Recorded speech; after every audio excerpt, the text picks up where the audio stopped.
Alhamdulillah wa syukurillah la hawla wa la quwwata illa billah. Asyhadu an la ilaha illallah wahdahu la syarika lah wa asyhadu anna Muhammadan abduhu wa rasuluhu alladzi la nabiyya ba'dah. Allahumma shalli ala Muhammadin wa ala ali Muhammad kama shallaita ala Ibrahim wa ala ali Ibrahim wa barik ala Muhammadin wa ala ali Muhammad sama barakta ala Ibrahim wa ala ali Ibrahim fil alamin innaka Hamidum Majid. Faqala Allah Ta'ala fi kitabihil karim, a'udzu billahi minasy syaithanir rajim, wa tazawwadu fa inna khairaz zadi taqwa. Wa qala Rasulullah sallallahu alaihi wasallam, man qama ramadhana imanan wa ihtisaban ghufira lahu ma taqaddama min dhanbi. Al-hadits. Puji dan syukur kita panjatkan kehadirat Allah Subhanahu wa taala. Alhamdulillah atas limpahan nikmat, karunia, taufik dan hidayah dari Allah Azza wa Jalla. Pagi hari ini kita kembali diberikan waktu, sehat dan kesempatan oleh Allah untuk bisa mempelajari di antara ayat-ayat Al-Quran dan hadis Nabi Sallallahu Alaihi Wasallam. Mudah-mudahan kita senantiasa diberikan taufik dan hidayah oleh Allah sehingga kita bisa mengamalkan setiap ilmu yang diberikan oleh guru-guru kita, bermanfaat buat hidup dan setelah kematian kita, dunia ataupun akhirat. Amin ya Allah ya Rabbal Alamin. Tema kita adalah watak manusia yang sulit dirubah. Watak artinya adalah pikiran yang sudah mendarah daging, susah untuk dirubah, susah untuk digoyahkan. Maka ada di antara beberapa karakter watak manusia yang susah untuk dirubah. Ini akan kita bahas. Dalam hadis Nabi Sallallahu Alaihi Wasallam, Rasulullah bersabda tentang perbedaan orang yang cerdas dengan perbedaan orang yang jahil. Kata Nabi alaihi salatu wassalam, al-kayyisu, kayyis artinya adalah orang cerdas. Jadi kalau anak dikasih nama kayyis bagus. Kayyis. Orang yang cerdas adalah mereka orang yang dana nafsahu, rendah diri di hadapan Allah.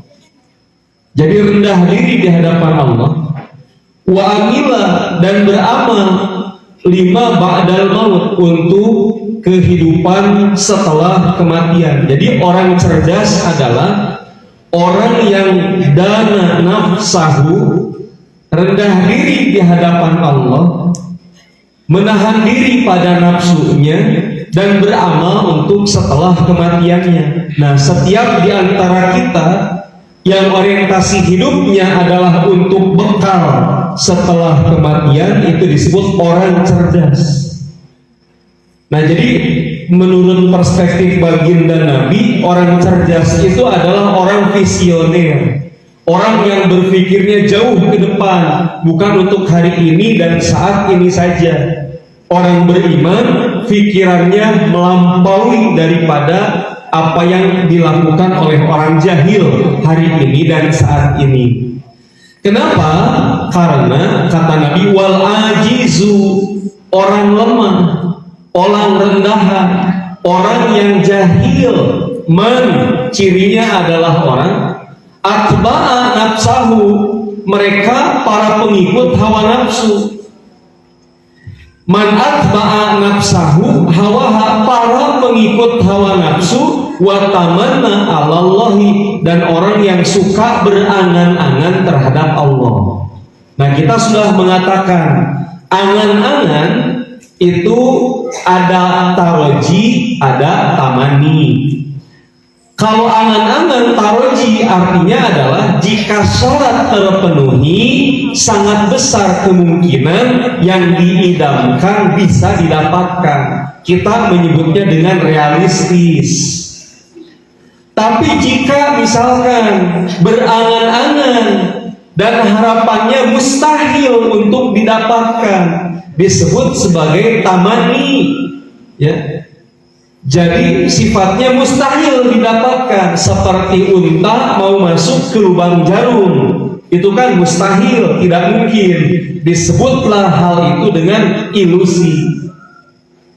Mana mungkin kejadian. Nah, orang-orang yang ajiz, orang yang jahil, orang-orang yang kebalikannya dari cerdas, tuntutan hidupnya hanya hari ini dan saat ini, tidak untuk masa yang akan datang. Kata orang Sunda, hirupna kagok sok, tidak peduli halal dan haram, tidak peduli itu dilarang atau tidak, yang penting urusan perut terpenuhi. Itu namanya orang ajiz, gitu, orang yang lemah atau orang yang jahil. Kita simak, perhatian. Hati-hati dengan pikiranmu, ia akan berubah jadi perkataan. Setiap kata apapun, ucapan apapun yang terlontar, itu berawal dari hati dan pikiran. Ulangi ini, apapun yang terlontar dari lidah, kata kalimat apapun yang keluar dari mulut seseorang, itu berdasarkan atas instruksi hati dan pikiran. Ada orang yang kata-katanya positif, bagus, baik, itu karena hati dan pikirannya baik. Ada orang-orang yang perkataannya buruk, busuk, tidak menyenangkan, keluarnya cuma cacian, makian, ejekan, yaitu karena memang isi hati dan pikirannya memang begitu. Ada orang yang kata-katanya polos. Bapak Ibu tahu polos artinya? Ya tidak ada isinya, polos mah, gitu. Nah, maka yang keluar juga polos kata-kata itu, gitu. Tidak tahu situasi dan kondisi melontarkan satu ucapan, dan memang karena hatinya begitu dan pikirannya. Maka hati-hati dengan pikiranmu, ia berubah menjadi perkataan. Kedua, hati-hati dengan perkataanmu, karena kelak ia akan berubah jadi perbuatan. Kata-kata adalah doa.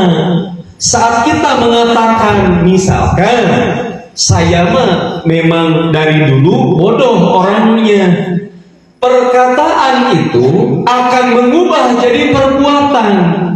Perbuatan orang bodoh yang paling kentara adalah malas. Orang-orang yang malas punya potensi menjadi orang bodoh. Kenapa? Kata-kata mengatakan kalimat saya dari dulu memang orang bodoh. Karena mengatakan saya dari dulu memang orang bodoh, muncullah tuh perbuatan malas, gitu. Atau misalkan, dari dulu saya memang ditakdirkan miskin, percuma saya kerja keras, percuma saya jualan, percuma juga saya harus seperti orang peras keringat banting tulang, toh ujung-ujungnya cuma jadi orang miskin. Setiap kata-kata akan berwujud jadi perbuatan, gitu.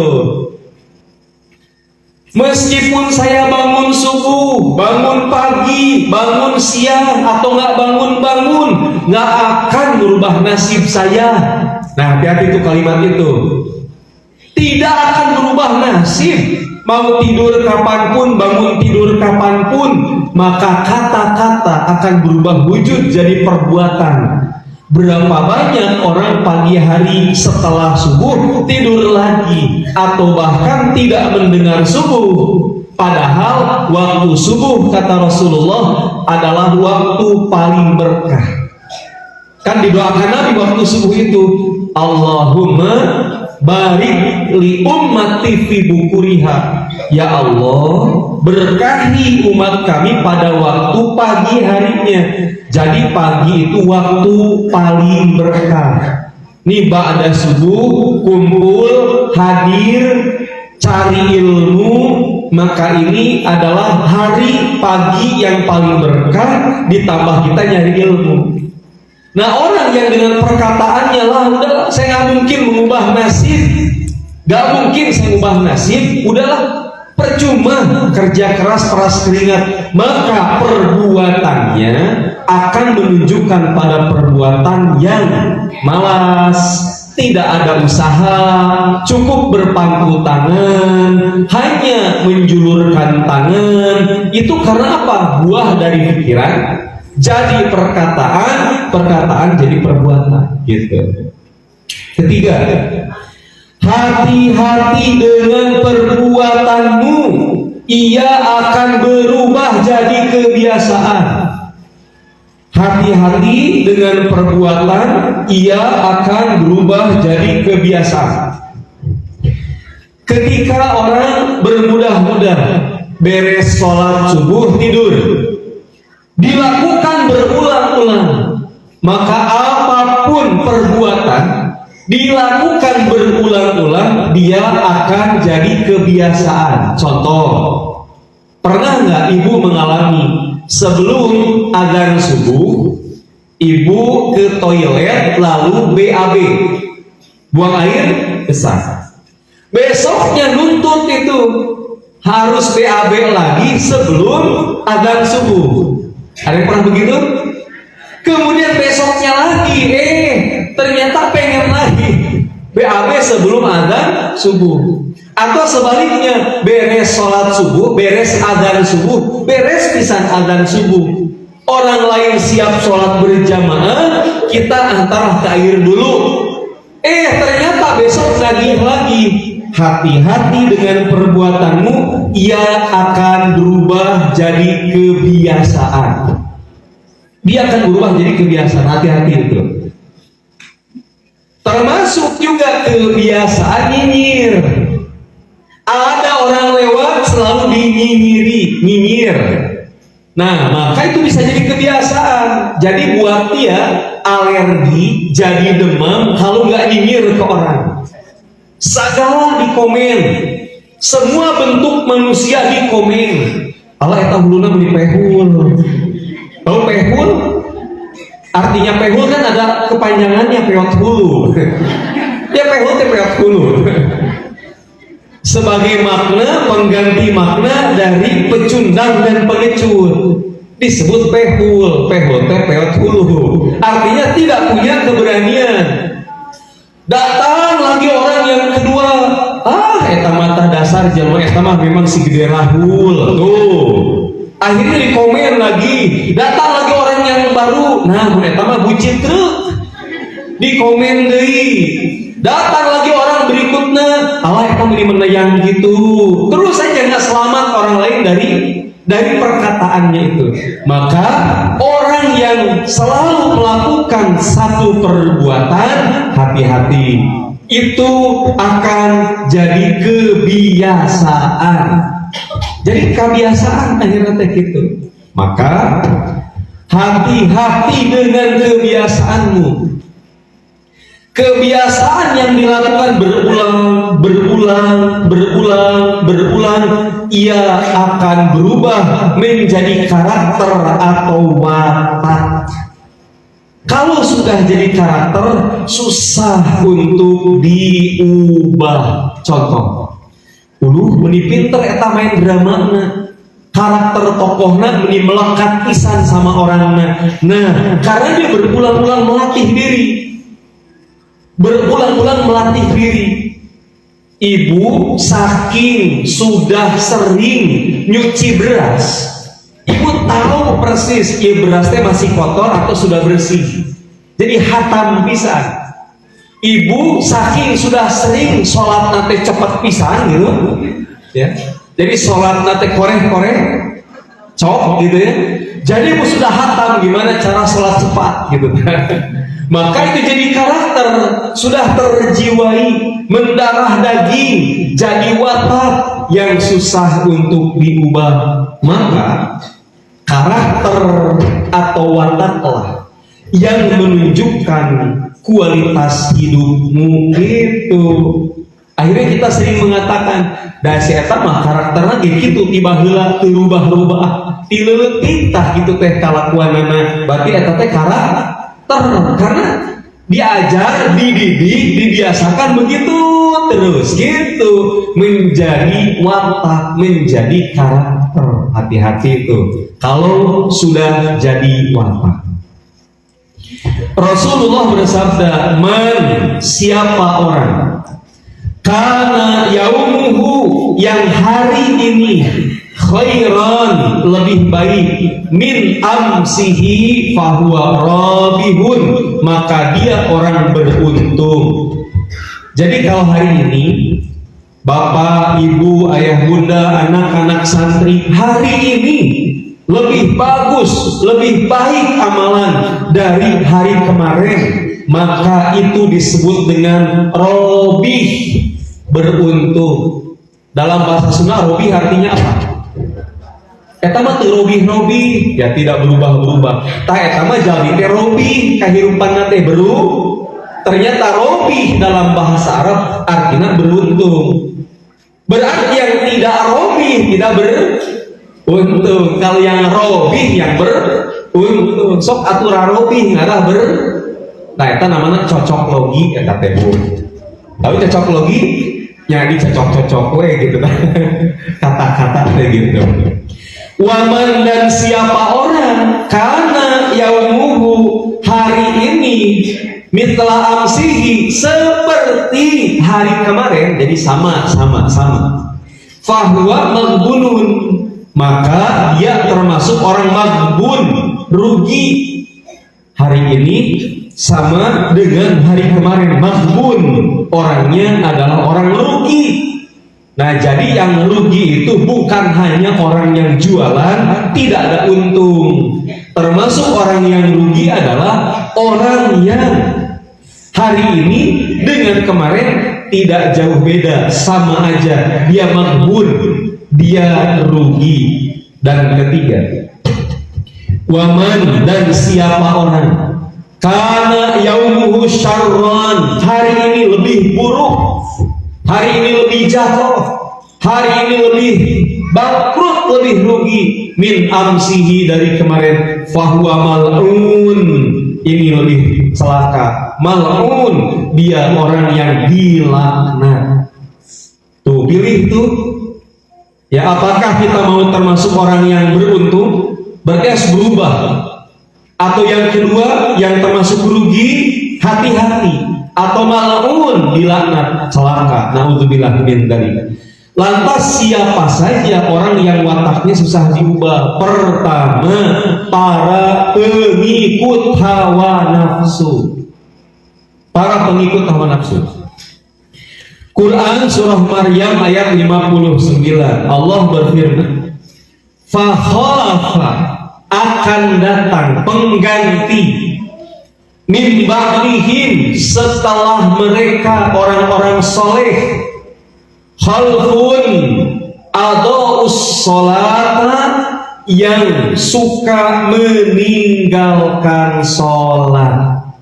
Nah ini nih, jadi kata para ulama, ayat ini adalah ayat untuk mengidentifikasi, untuk mencari tahu kenapa orang susah sholat, kenapa orang suka meninggalkan sholat, kenapa orang suka mengakhir-akhirkan sholat.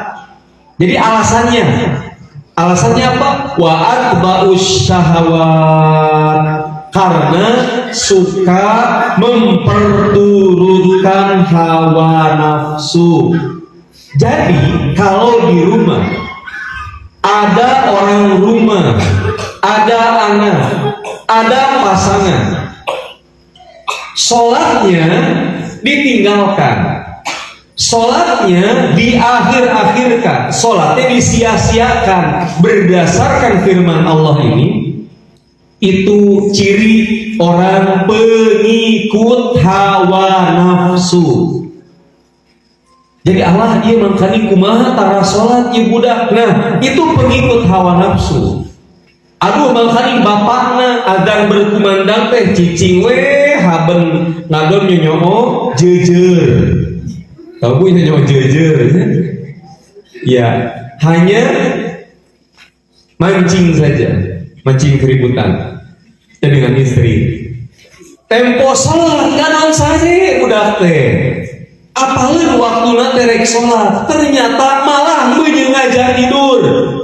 Tahu waktunya sholat, nyari cara dia nggak sholat. Itu punya penyakit apa? Terkena penyakit hawa nafsu. Nah ini ditafsirkan oleh hadis Nabi ini, riwayat Imam Ahmad. Inna sesungguhnya mimma ahsya alaikum, apa-apa yang aku takut atas kalian, syahawatil ghayyi. Nah, yaitu syahwat mengikuti nafsu. Jadi kata Rasulullah, syahwat yang mengikuti pada nafsu. Syahwat itu apa? Kecenderungan pada sesuatu yang sudah terpenuhi tapi ingin nambah lagi, disebut syahwat. Gitu namanya, bersyahwat. Padahal ibu berbuka itu sudah cukup dengan satu piring nasi lengkap dengan lauk pauknya. Ada nasi, ada tahu, ada tempe, ada sambal, ditambah sandal, makan teh. Tapi sudah beres satu piring, makan lagi piring kedua. Itu namanya bersyahwat. Sudah dua piring, nambah lagi piring ketiga, itu bersyahwat. Namanya teh gitu. Ibu sudah punya jilbab berbagai macam merek jilbab nate. Aya merek nate Etika, aya merek nate Rabbani, aya merek nate Adidas. Aya gitu? Padahal sudah punya di rumah teh. Masih kene mau beli ya jilbab anu aya logo nate tilu daun singkong. Kan tina preman pensiun gitu kan si emaknya pengen dibelikan sandal tilu singkong teh daun singkong. Itu padahal masih ada, jarang dipakai yang di lemari, masih beli lagi, bersyahwat teh gitu. Ibu teh padahal baju masih banyak, bagus-bagus, ada di lemari. Tapi penasaran setiap minggu kekeh datang wae kabare endah. Usah aku udah berenang tuh minggu ayeuna mah aya tah baju teh jan lebaran. Setiap minggu kabar endah beli lagi. Padahal masih ada di rumah, beli lagi, itu disebut bersyahwat gitu kan. Jadi bersyahwat itu artinya adalah mengejar keinginan setelah kebutuhan terpenuhi, dikejar keinginan teh setelah kebutuhan terpenuhi, gitu. Namanya bersyahwat. Jadi bersyahwat itu bukan hanya sekedar seorang laki-laki tidak cukup dengan satu perempuan saja, bukan. Intinya adalah kalau kalau kebutuhan sudah terpenuhi terus masih ngejar, eta namanya bersyahwat. Gitu. Jadi orang-orang yang berpoligami itu bukan berarti dia itu bersyahwat, bukan. Jangan-jangan dia tidak terpenuhi kebutuhannya, jadi nyari kebutuhan berikutnya gitu. Nya tong seueun kanu poligami dasar eta mah meuni bersyahwat ulah gitu. Jangan-jangan dia menikah lagi teh karena kebutuhan tidak terpenuhi. Ibu, ada orang padahal sudah kerja di pabrik, tapi beres kerja di pabrik non shift kerjana teh jam 8 sampai jam 4. Malamna teh masih gojek kene gojek. Meuni ngarawuh kusiku nya gawe di pabrik nya kudu ngojek. Sanes kitu. Mata kitu oge karena tidak terpenuhi Tuh kan aya teh ibu nu double job di dia, kerjaan anak teh meni banyak gitu tah. Aya teu? Kan satu kerja ibu nyeusehan, dua nyuci piring, tilu anak teh nyapu, opat ngepel, kalima ngomongkeun batur. Kerja teh banyak, dah kebutuhan itu emosional hati jeung jiwa tidak terpenuhi, jadi hari pekerjaan gitu. Allah Ustaz, sanes sombong kuku tanaga, enjing abdi mah barang damel di dieu, sontena benten deui, ku pangabutuh Ustaz, ari teu butuh mana naonan kudu kitu. Nah, jadi orang yang kerjanya banyak mengambil jalan-jalan rezeki bukan berarti bersahwat karena harta, bisa jadi tidak tercukupi kebutuhan. Jika ibu punya pekerjaan, kerja ibu teh ukur 2 jam tapi untung 10 juta. Amin. Dengan kerja 2 jam untung 10 juta. Udah we ngangin lah beres bu, tong kerja di sesa waktu 22 jam, betul tak? Jam teh 24 jam, dengan 2 jam bekerja ibu dapat 10 juta. Tos we ngangin lah, tong cacapean kukusukan kasawah, kasusukan gitu kan ya, ngedukan ieu bu septic tank. Nganaonan, udah 10 juta ku 2 jam ngangin, tos ngangin.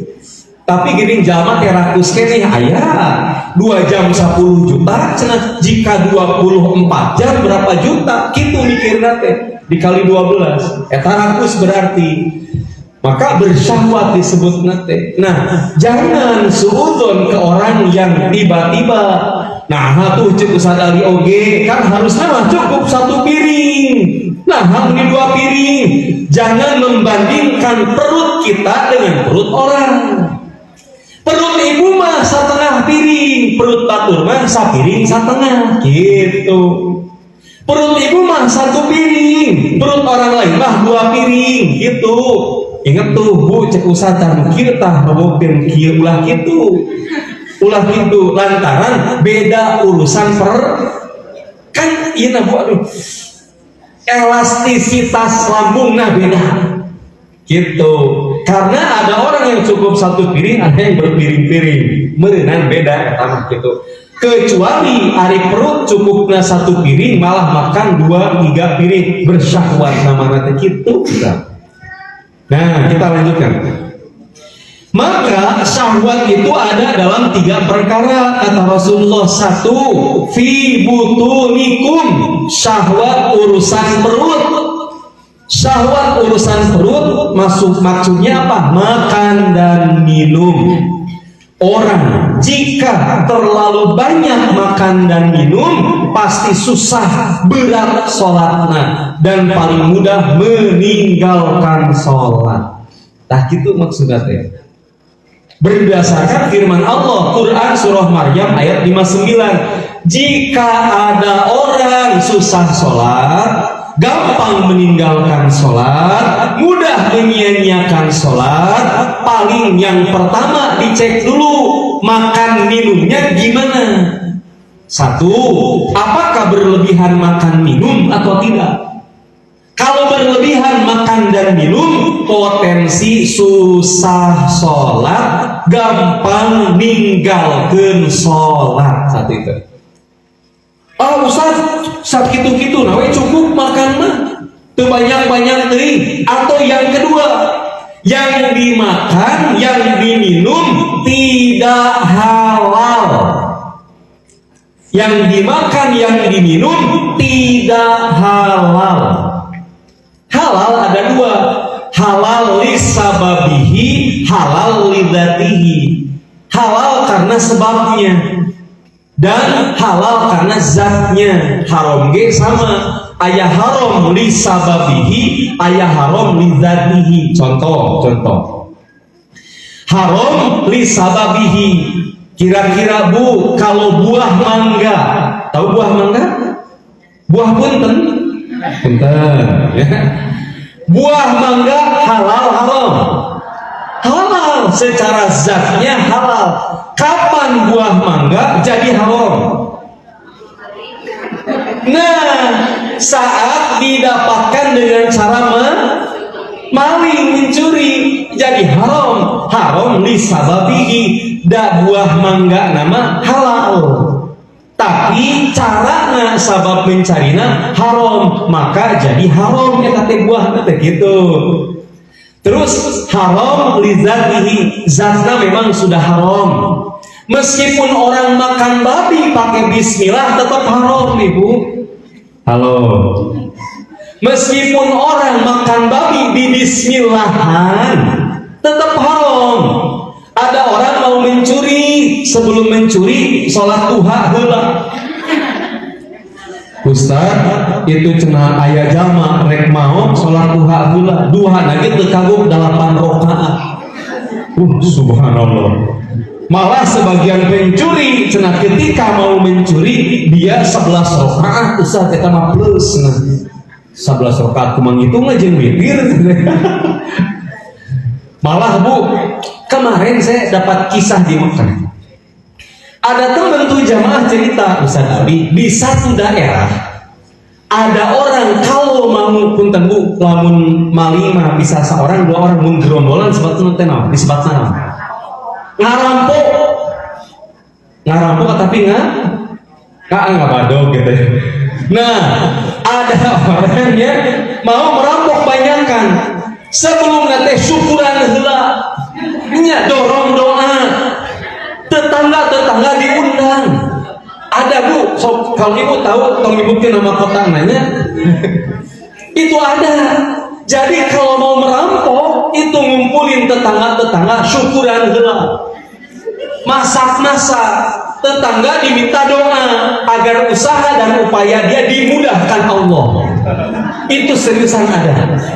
Jadi beneran itu bener Ustaz katanya. Tetangga saya gitu, si hore teh pas pulang menang hasil, tapi pas diselidiki ternyata hasil merampok. Beres nyata harus ini mah. Bersyukur undang di tetangga makan-makan. Meskipun cara nak itu tetap haram gitu. Nah, Ustaz, da abdi mah bobogohan oge syar'i. Kumaha bobogohan syar'i? Abdi mah Ustaz saacan pegangan tangan tahu heula. A'udzubillahi minasyaitonir rajim. Astagfirullah. Bahkan Ustaz, abdi mah ngajan zina sebelum zina Ustaz abdi bismillah heula. Astagfirullah. Ari beresna hamdalah abdi mah Ustaz. Kacau. Anu haram di bismillahan makin berdosa berlipat-lipat itu. Lantaran zatna haram terus nginyi pakai nama Allah gitu Bu. Ibarat di WC baca Quran tekenging. Nah, jadi satu tuh untuk melihat kenapa orang teh susah sholat, jangan-jangan yang masuk ke dalam perut teh haram gitu, atau dua berlebihan jadi sarusah karena sholat. Terus ada haram lagi karena nipu, misalkan di antara haram karena nipu, kadang menipu tebu anu jualan, kadang menipu anu beli. Nipu anu jualan jelas kamari pakai demi Allah. Tapi anu nipu pembeli, gimana pembelinya? Dongkap ibu TK Banjaran. Teras didinya aya tukang rambutan, ibu taros, man sabarahaan sakilo ieu buah rambutan. Terang teu sundana buah rambutan. Buah bukan kan rambutan. Tapi jadi teu pantes samu disundakeun. Berapa harganya? Oh, sekilo cuman 10.000 saja, mahal. Padahal kamari kan beli di dengan 5.000-an sekilo teh. Nah, kalimat itu nipu. Jika transaksi terjadi, maka ibu memakan yang haram meskipun zatnya halal. Setiap transaksi hasil nipu akan menyulitkan sholat. Jadi hese karena sholat, gitu dan pertama. Dua, Wa syahwat fi furujikum, syahwat karena kemaluan. Orang-orang yang bersyahwat pada kemaluannya, maka dia akan dipastikan susah sholat, gampang ninggalin sholat, dan bermudah-mudah menyia-nyiakan sholat. Contohnya apa?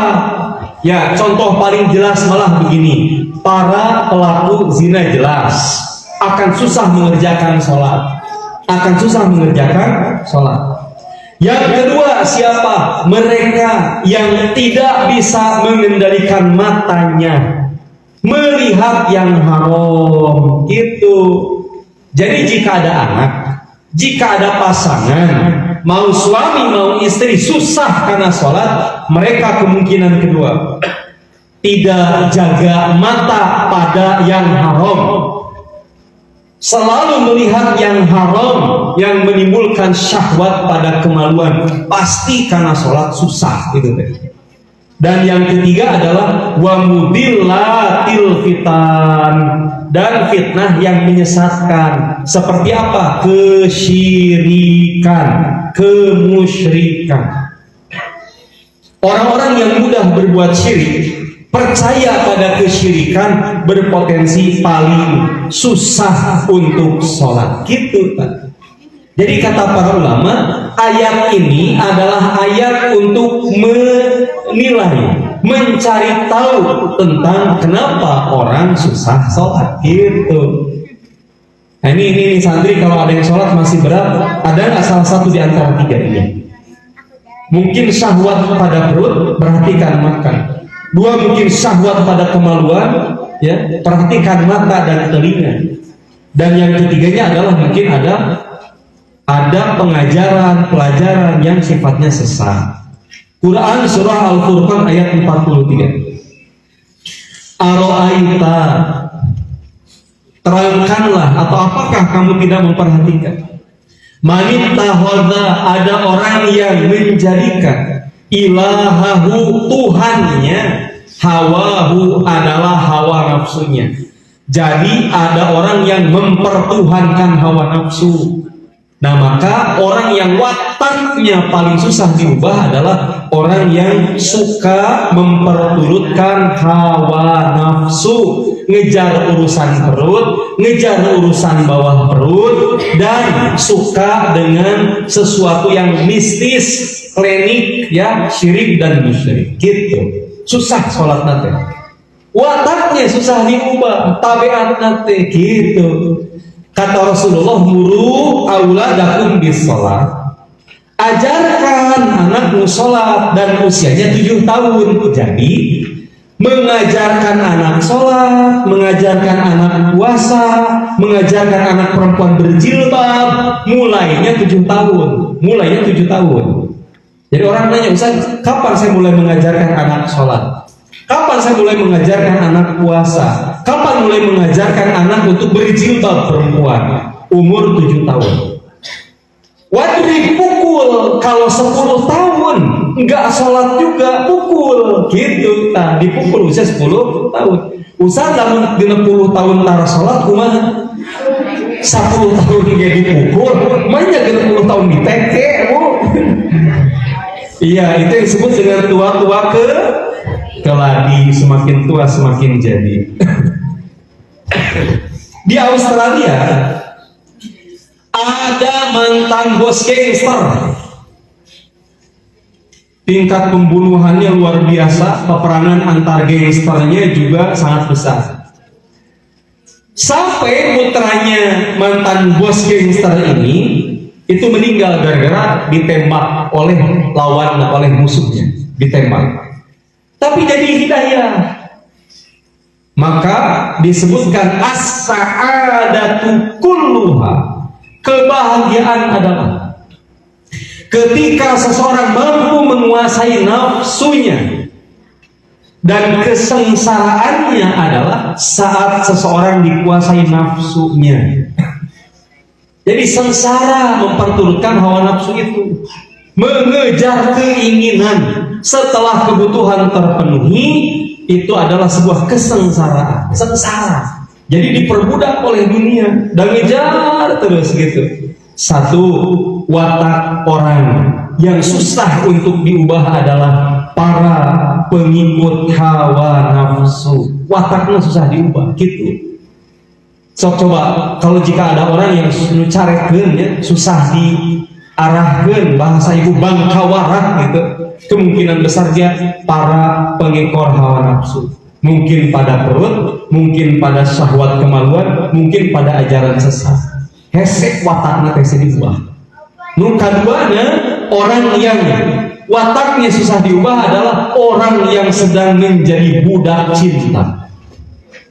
Disingkat oleh santri jadi bucin. Nah, budak cinta atau buta cinta antara dua-duanya ya. Ibnu Taimiyah pernah mengatakan wal hawa ghaliban yaj'alu sahibahu. Hawa nafsu biasanya akan membuat seolah-olah pemiliknya tidak tahu kebenaran sama sekali. Karena fa inna hubbaka lisyai' yu'mi wa yusimmu. Karena kecintaanmu terhadap sesuatu akan membuat buta dan tuli. Jadi orang sudah jatuh cinta jadi buta dan tuli pada kebenaran. Ada orang tua bilang ke anak perempuannya, "Neng, cing atuh pijodoheun teh pisalakieun teh aja ka dieu, calon suamimu mana bawa ke rumah." Terus aja janjian di luar tiap malam minggu tapi nggak pernah mau datang ke rumah. Kenalin ke mama dan ke papa bawa. Akhirnya minggu depan calon suami anak perempuan teh dibawa. Saat masuk ke dalam rumah, betapa kaget lir ibarat gaangka. Cek eta mah langsung ayah dan ibu emak jeung apa teh lestreng caludi bauna kabina-bina. Anak perempuan bilang, "Mama, papa, father, mother, ini adalah calon suami Aye. Calon suami saya tuh ini. Calon suami saya tuh ini. Barangkali mau ngobrol, mau diskusi silahkan. Cempek we majeng apa teh. Teu ngiceup-ngiceup. Olohong bengong hok cai ningali calon mantu model gitu. Patut." Sampai pulang itu nggak ngomong-ngomong orang tua itu. Lalu anak perempuan nanya, "Mama dan papa, ayah ibu katanya nyuruh bawa calon mantu. Pas dibawa malah diem aja nggak ngomong. Saya malu tahu sama si AA ada. Saya malu sama abang gitu. Itu karek bicara majeng apa teh. Neng, mana itu salah diri? Piramu laki model gitu. Masa laki-laki macam begitu? Kalau masalah wajah nggak apa-apa, tapi nya caluni, teboga akhlak, teboga adab, bauna kabina-bina, manya tak pakai baju nu selek, datang ka dieu jeung kotorna luar biasa. Nu kitu pisalkeun teh, coba anak perempuan mengatakan apa? "Mama, papa, ayah, ibu, ma apa? Eta teh pangeran tampan yang hadir dalam kehidupan saya." Coba. Fa inna hubbaka lisyai' yu'mi wa yusimmu. Cintamu pada sesuatu jadi buta dan tuli. Gitu. Bapak-bapak yang sudah cinta mancing, meskipun najan hujan dor dan gelap, Bu, tetap mancing lantaran sudah cinta dengan mancing. Ibu-ibu yang sudah cinta telenovela, dari mana naon ibu diresep? Tos daya dinya aya nu baru teh Bu, film baru telenovela. Ibu yang sudah jatuh cinta dengan salah satu tayangan TV di jam tertentu, mual diganggu, mual kaganggu kuno naon wae oge. Hubbaka syai'a yu'mi wa yusimmu, tuli dan buta, neutreukeukeun gitu tah. Jadi orang yang susah diubah wataknya, yang kedua adalah orang yang sedang jadi budak cinta. Jadi cinta mah sekadar nawe. Jangan terlalu porsinya berlebih, jangan terlalu sedikit, yang pas takarannya. Biar tidak jadi budak cinta. Kisah Laila Majnun, udahlah itu mah sudah sering dikisahkannya Laila Majnun. Allah Subhanahu wa taala berfirman, "Qul," katakan, "in kana abaukum," jika bapak-bapakmu, "wa abnaukum," dan anak-anakmu, "wa ikhwanukum," dan saudara-saudaramu, "wa azwajukum," dan pasangan-pasanganmu, "wa ashiratukum," dan keluargamu, "wa amwala," dan harta yang diusahakan perjuangannya lebih kamu cintai daripada Allah, serta berjihad di jalan Allah, tunggulah saat Allah memberikan keputusannya. Jadi cinta pada keluarga jangan sampai mengalahkan cinta pada Allah. Cinta pada Allah harus ada di atas segala-galanya.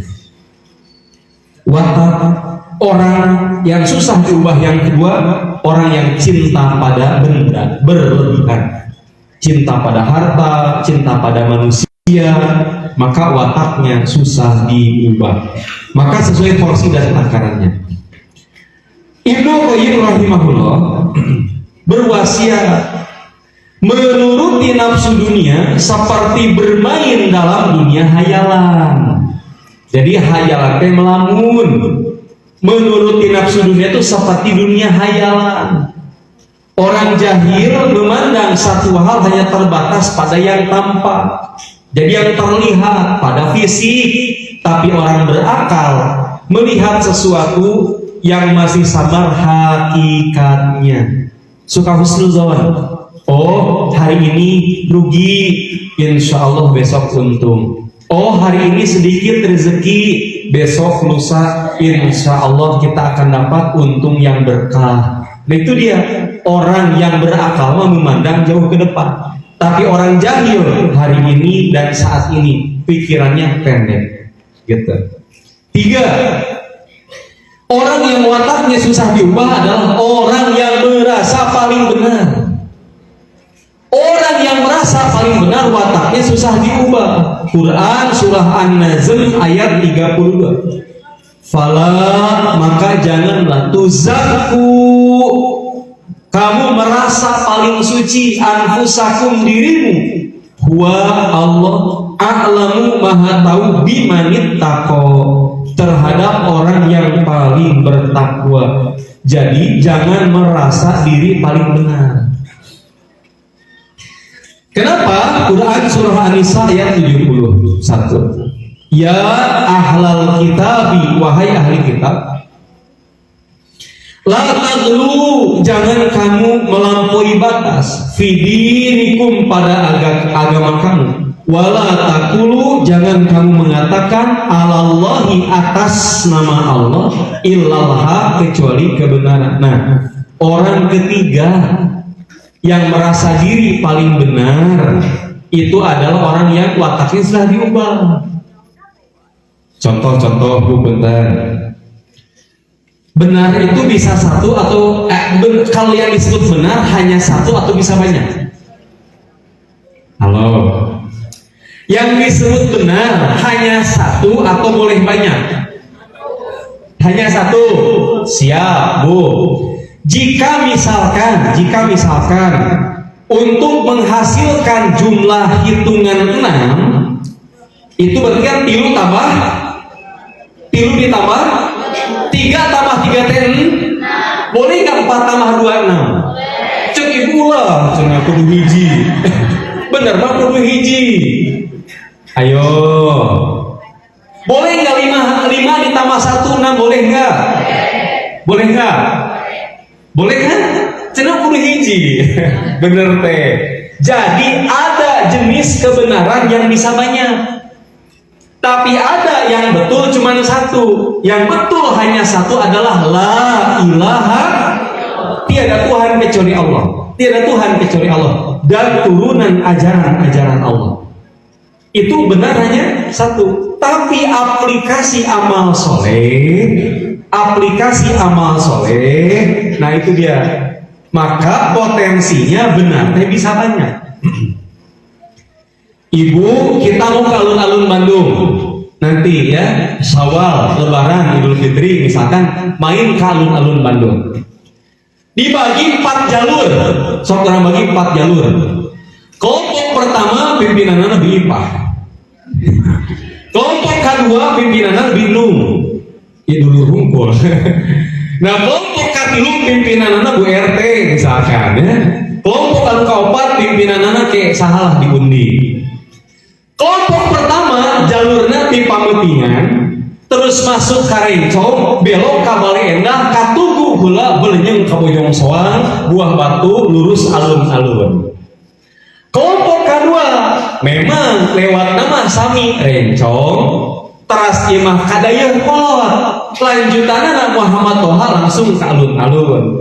Kelompok ketiga di mana mulainya di Pamutingan, tapi jalurnya ke Rancamanya, lewat heula Rancamanya terus jalur Cibagendut Cibaduyut nya, lanjut ka ditu leuwih panjang jalan nu ka kanan jalan peta BKR, terus ke kiri nembe ka alun-alun. Ayeuna nu kaopat, nu kaopat namun ti dieu masuk heula tol Buah Batu, beuleung heula ka Jakarta. Di Jakarta Bu, kaitu heula langsung ka Jogja. Di Jogja langsung terbangnya ke Bandara Husein Sastra Negara. Di Bandara Husein we caket ka dengan 10 menit ke alun-alun. Kenging teu jalan gitu. Kenging teu. Kenging sah. Ngan anu cerdas anu paling singkat jalanna. Tapi ulah nyalahkeun 3 jalur anu teu dianggap jauh. Jauh-jauh teuing ka ditu. Mending anu ieu Bu, batur mah aya kaperyogian heula. Jalur pertama, kenapa harus ke Bale Endah ke Tugu dulu? Lantaran hoyong BAT teu kiat. WC-na ieu di Bale Endah. Nembe ke jalurna ka ditu. Nah, jadi masing-masing gaduh prioritas utamana, jalur mana nu bakal dianggo gitu. Watak orang nu susah diubah nu merasa paling benar. Kalau orang sudah merasa paling benar, hese diubah watakna teh. Jika orang sudah merasa paling benar, dirina seperti palu, orang lain yang berbeda seperti paku. Palu ketemu paku, biasanya ngapain? Nakol. Orang-orang Bu yang merasa dirinya paling benar, posisinya selalu seperti palu, dan yang berbeda dengan dirinya seperti paku. Mun ketemu yang ditakol wae gitu. Mun sama kudu jadi palu jeung saya. Mun teu daek sama jadi paku kene ditakol wayahna gitu. Orang yang merasa diri paling benar, dia itu seperti merasa dirinya adalah sapu. Ngajakin sampah jadi sapu, sok jadi sapu, mun teu jadi sapu disapu tah gitu. Maka watak ketiga yang susah diubah kata para ulama adalah orang-orang yang merasa diri paling benar. Malam ya'rifil ikhtilaf lam yasumma anfahul fikhi. Barang siapa tidak mengetahui ikhtilaf, maka ia belum mencium bau fikih. Inilah cukup dulu 3 di antara watak manusia yang susah diubah. Mudah-mudahan bermanfaat. Semoga Allah memudahkan segala urusan kita, mengampuni dosa dan kesalahan kita, menjadikan kita hamba-hamba yang berilmu dan bijaksana, sehingga kita bisa mengamalkan ilmu dan amal saleh kita yang diridhoi Allah Subhanahu wa taala. Rabbana atina fid dunya hasanah wa fil akhirati hasanah wa qina adzabannar. Aqulu qouli hadza wa astaghfirullah li wa lakum. Wassalamu alaikum warahmatullahi wabarakatuh.